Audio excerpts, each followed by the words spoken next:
أما بعد أعوذ بالله من الشيطان الرجيم بسم الله الرحمن الرحيم لن تنالوا البر حتى تنفقوا مما تحبون وما تنفقوا من شيء فإن الله به عليم. اللہ کے فضل و کرم سے آج تراویح میں چوتھا پارہ پڑھایا گیا جس میں دو سورتیں ہیں. ایک سورت آل عمران، دوسری سورت النساء. تو آل عمران یہ سورت مکمل ہو چکی ہے اور ہم سورت النساء میں داخل ہو چکے ہیں. سورت آل عمران کے بارے میں ابھی کچھ تفسیر کے اندر یا درس کے اندر نہیں بتایا گیا. آج میں وہی کوشش کروں گا کہ سورت آل عمران کے بعض ٹاپک یا بعض باتوں کی طرف میں آپ کو سنانے کی کوشش کروں گا. اس سے پہلے ایک واقعہ ہے سورہ بقرہ کے اندر، نمرود کا واقعہ. سب سنیں یہ واقعہ، نمرود کا واقعہ. ابراہیم علیہ السلام سے نمرود کی بحث و مباحثہ ہوئی. رفیع بھائی یہاں دیکھو کیا ہوا کیا معلوم. نمرود اور ابراہیم علیہ السلام سے گفتگو ہوئی، مکالمہ ہوا. معلوم پٹیل صاحب معلوم؟ بولو پٹیل صاحب دو باتیں کچھ سے کچھ. ہاں کوئی اور؟ نمرود کا ابراہیم علیہ السلام سے مکالمہ ہوا، بات چیت ہوئی. واقعہ کسی کو یاد ہے کیا جی؟ 2 سال والے ڈاکٹر سمجھ ہوں تو 2 سال سے واقعہ بولنے جا رہا ہوں. وہ واقعہ یہ ہے، بولو.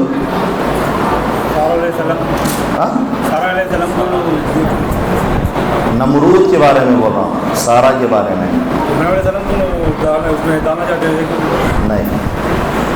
نمرود ایک ظالم بادشاہ. امام ابن کثیر رحمۃ اللہ علیہ فرماتے ہیں دنیا کے اندر 4 بادشاہ سے گزرے. 2 مسلمان تھے، 2 ہندو تھے یعنی مشرک تھے، جن کی حکومت میں کیا ہے؟ سورج ڈوبا نہیں. اس کا مطلب کیا؟ جہانگیر بھائی ہاں دیکھنا، ہاں نہیں دیکھنا، مجھے دیکھنا. اس کا مطلب کیا؟ ان کی حکومت اتنی تھی کہ ان کی حکومت میں سورج کا ڈوبنے کا نام نہیں تھا. یعنی پوری دنیا میں انہوں نے حکومت کی. اس میں سے ایک سلیمان تھے مسلمانوں میں سے، اور مشرک میں سے نمرود. باقی کا 2 ناموں کے بارے میں مشتبہ یعنی پکا نہیں. نمرود کی حکومت بھی ایسی حکومت تھی جس کے بادشاہت میں سورج ڈوبتا نہیں تھا. اتنی لمبی بادشاہت اور اتنی چوڑی بادشاہت، اور اپنی بادشاہت کے اندر اس کے پاس ایسی فوج تھی، کمانڈر تھے، ایسے پولیس تھے. قیامت تک ویسے پولیس نہیں آئیں گے، ویسے کمانڈر ایسی فوج نہیں آئے گی قیامت تک. ویسے کمانڈر اس کے پاس تھے. ایک مرتبہ ابراہیم علیہ السلام، یہ واقعہ پورا قرآن مجید میں ہے، سورہ بقرہ میں 3 پارے میں ہے، 3 پارے کے اندر موجود ہے. ابراہیم علیہ السلام نے دعوت کا کام کر رہے تھے نمرود کی بادشاہت میں. نمرود کی حکومت میں بادشاہت میں دعوت کا کام کر رہے تھے. نمرود کو معلوم ہوا کہ ابراہیم کیا ہے؟ دعوت کا کام کر رہا ہے، کہ اللہ کی طرف بلا رہا ہے جو کسی نے نہیں دیکھا. اب نمرود نے ابراہیم علیہ السلام کو بلایا، بلا کر کہا کہ ابراہیم تو ایسی چیز کی طرف دعوت دے رہا ہے جو آج تک کسی نے دیکھا بھی نہیں اور وہ کیسا معلوم بھی نہیں. وہ ایسی چیز کی طرف تو دعوت دے رہا ہے جبکہ میں اللہ ہوں. نمرود اپنے آپ کو اللہ بولا، میں اللہ ہوں، میرے پاس ایک ایسی فوج ہے، ایسی کمانڈر ہے، ایسی حکومت ہے کہ آج تک کسی کے پاس نہیں ویسی حکومت ہے. اب ابراہیم علیہ السلام اس کے سامنے ایک داؤ بچھاتے. ایک کیا ہے؟ داؤ بچھاتے کیا؟ کہا ابراہیم علیہ السلام نے پہلا جال بچھاتے، کہا کہ دیکھو میرا اللہ وہ ہے جو زندے کو مردہ کرتا ہے، مردے کو زندہ کرتا ہے.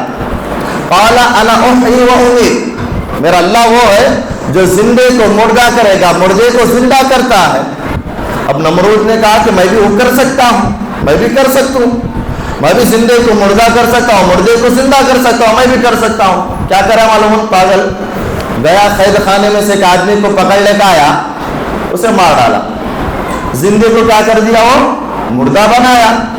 ایک آدمی جو قید خانے میں تھا، ہمیشہ اس کی پھانسی کی سزا تھی، اسے بلا کر چھوڑ دیا، اسے معاف کر ڈالا۔ گویا کہ وہ یہ سمجھا کہ اس نے کیا ہے، مرنے والا تھا، میں نے زندہ کر کے چھوڑ دیا۔ پاگل، بڑا پاگل۔ لیکن ابراہیم تھے۔ ابراہیم علیہ السلام 1.5 جماعت کے تھے، انہیں 1.5 جماعت کا تھے، ان سے بڑے 1.5 جماعت کے ابراہیم تھے۔ تو ایسا پینترا آزما رہا ہے، ایسی چال بچھا رہا ہے۔ اب سن تو، اب میرا سوال بھی سن۔ کیا سوال؟ کہا ابراہیم علیہ السلام نے، میرا اللہ سورج کو مشرق میں ڈباتا ہے، مشرق سے نکالتا ہے، مغرب میں ڈباتا ہے، مشرق سے نکالتا ہے، مغرب میں ڈباتا ہے۔ تو کر ایسا، تو کیا کر، مغرب سے نکال، مشرق میں ڈبا۔ اب وہ پریشان ہوا، وہ پریشان آ گیا۔ سامنے جتنے بھی وزیراں بیٹھے تھے، جتنے بھی کمانڈر بیٹھے تھے، وہ بھی پریشان آ گئے۔ دیکھو، جب بات حق اور باطل کی بات ایسی، دیکھو حق جب غالب آتا باتوں میں، جب حق کیا ہے اونچائی پر آتا باتوں میں، اب باطل کیا کرے گا معلوم؟ اب حملہ کرنے کی باتیں کرے گا، لڑائی شروع ہو جاتی وہاں سے۔ تو ابراہیم علیہ السلام کے ساتھ نمرود ایسا کیا، جب معلوم ہوا کہ ابراہیم جیت رہا ہے، تو نمرود نے کہا کہ اے ابراہیم، تو اپنی فوج لے کر آ، میں بھی اپنی فوج لے کر آتا ہوں، اب لڑیں گے، چل تو بھی اپنی فوج لے کر آ، میں بھی اپنی فوج لے کر آتا ہوں، لڑیں گے، چل کل صبح میں فلاں میدان میں تیری اور میری جنگ ہے۔ اب ابراہیم علیہ السلام صبح سویرے گئے، نمرود اپنے پوری لشکر کے ساتھ آ رہا ہے، جدھر بھی آنکھیں جا رہی وہاں خالی اس کا لشکر ہے، اس کے کمانڈر ہے، اس کے فوجی ہے، جدھر بھی دائیں طرف بھی اس کے، بائیں طرف بھی اس کے، آگے ہوتے پیچھے اس کے ہے۔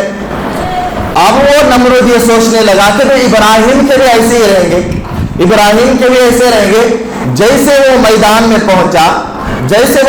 میں پہنچا، دیکھتا کیا ہے معلوم؟ ابراہیم سنگل کھڑے۔ دیکھو اسی لیے اللہ تعالیٰ ابراہیم کو کیا بولا؟ بولو کیا بولا؟ خلیل بولا، چپ کے نہیں بولا اللہ تعالیٰ۔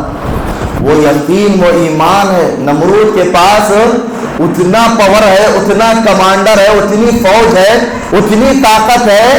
ابراہیم کو اللہ ایسے نہیں بولتا جی جس کو اللہ، دیکھو میں اللہ کو اپنا دوست بنا سکتا ہوں، بڑی بات نہیں ہو، وہ امپورٹنٹ بات نہیں ہو، اللہ ہمنا کو دوست بنائے تو امپورٹنٹ ہو، بڑی بات۔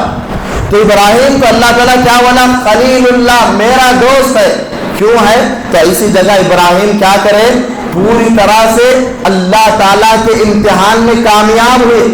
تو ابراہیم علیہ السلام سنگل، پورا نمرود اپنے لاؤ لشکر کے ساتھ، فوجوں کے ساتھ، کمانڈر کے ساتھ کھڑا ہوا ہے۔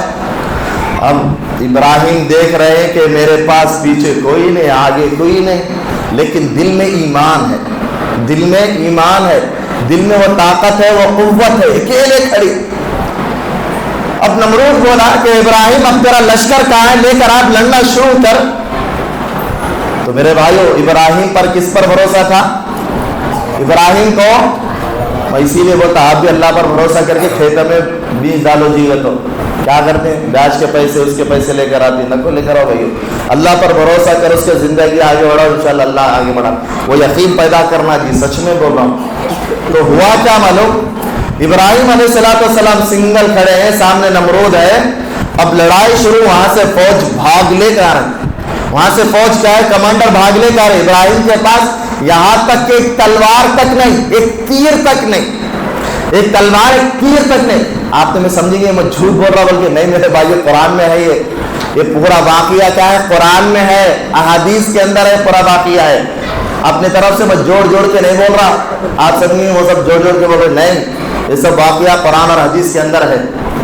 وہاں سے نمرود کا لشکر بھاگ کر آ رہا ہے، یہاں سے ابراہیم کے پاس تلوار بھی نہیں لڑنے کے لیے، ایک آدمی کو مارنے کے لیے تلوار بھی نہیں، لیکن ان کو اللہ پر بھروسہ تھا، یقین تھا کہ اللہ کی مدد آئے گی میرے بھائیوں، قریب تھا، پیچھے سے کیا ہے، ایک کالا بادل کی طرح بادل آ رہا ہے، ایک کالی چیز آ رہی جو بادل کی طرح نظر آ رہی، وہ آ رہا ہے، وہ نزدیک دیکھے تو مچھرا ہے. یعنی اللہ تعالیٰ اتنی بڑی فوج کا مقابلہ صرف مچھروں سے کروایا. معلوم وہ مچھر کیسے تھے؟ معلوم وہ مچھر جیسے آئے جو دشمن کے جس اعضاء پہ بیٹھ جاتے ہیں، باڈی کے جس پارٹ پہ بھی بیٹھ جاتے ہیں، وہ باڈی کا پارٹ لوز ہو کے نیچے گر جاتا تھا. اللہ اکبر، کتنی بڑی بات جی ہے، سبحان اللہ. اللہ تعالیٰ کیسی مدد کیا رہتا ہے ابراہیم کی. صرف مچھروں سے نمرود اپنی فوج کے پر فخر کرتا تھا، گھمن کرتا تھا. اور نمرود کی فوج اللہ تعالیٰ مچھروں سے مارا. وہ بھی کیسا؟ مچھر جس پاٹ پہ بیٹھتے تھے، قصہ ختم. آخری وہ لشکر، یہاں سے کیا ہے، روایت ضعیف بولتے ہیں، ضعیف، یہاں سے کیا ہے، بات ضعیف ہے، یعنی کمزور حدیث، پھر بھی واقعہ ہے بول کے سن لو. وہ لشکر کیا ہے، یعنی مچھروں کا لشکر واپس چلے گا، پوری فوج ختم ہوگی. جتنی فوج تھی نمرود کی وہ ساری کی ساری ختم، ساری کی ساری مر چکی ہے، ساری ختم ہو چکی ہے. اب کیا ہے، پوری لشکر کیا ہے، مچھروں کی واپس جا رہی ہے. اللہ چھوڑے گا، نمرود سنگل کھڑا ہے. اب ابراہیم بھی سنگل کھڑے ہیں، وہاں سامنے نمرود بھی سنگل کھڑا ہے. اب نمرود دیکھ رہا ہے، کیا ہے باپ، اتنی بڑی طاقت تھی میری، اتنی بڑی لشکر تھا میرا، اور سب کے سب مر گیا. کہاں گیا نہیں معلوم ہے. اب سنگل نمرود ہے، یہاں پہ ابراہیم اکیلے ہیں.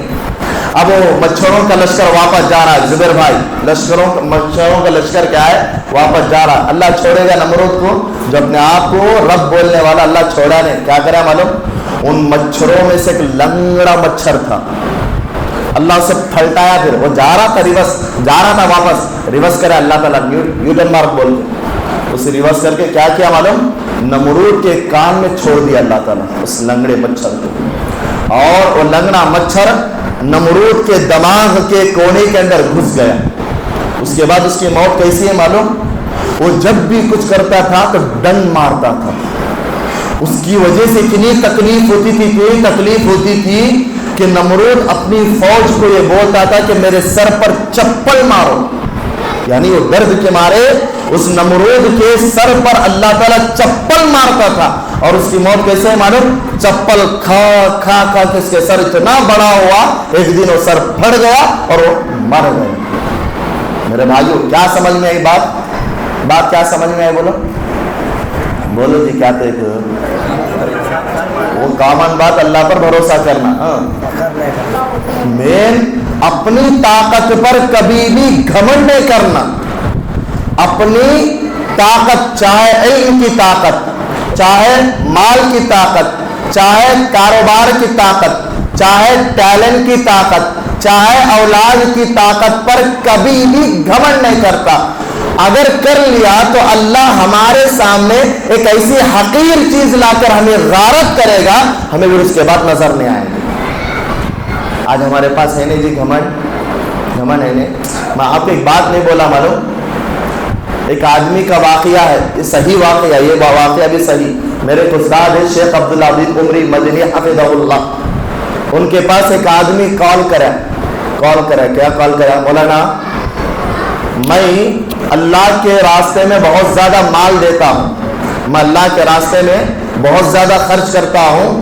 کبھی کبھار میرے دل کے اندر گھمنڈ پیدا ہوتا، فخر پیدا ہوتا، تو میں کیا کرتا ہوں معلوم مولانا، میں جب سارے لوگ عشاء کی نماز پڑھ کر چلے جاتے ہیں تو میں مسجد کے دروازے بند کر کے بیت الخلا جا کر وہاں ٹوائلٹ دھوتا ہوں. کیا کرتا ہوں باتھ روموں کو دھوتا ہوں. مسجد کے باتھ روموں کو دھو کر میں اپنے آپ کو یہ دلاسا دلاتا ہوں کہ اللہ میں تیرا غلام ہوں، تیرا بندہ ہوں، میں فقیر ہوں، ناچیز ہوں، میرے پاس کچھ بھی نہیں ہے. میں اپنے آپ میں، یہ بات صحیح بات ہے، یہ واقعہ صحیح، بنگلور کا واقعہ صحیح بات ہے. مولانا کو آدمی فون کر کے بولا کہ میں ایسا کرتا ہوں، کیا مولانا یہ بات صحیح کیا میں جو کر رہا ہوں؟ مولانا نے کہا کہ بھائی کر لو، کوئی بات نہیں.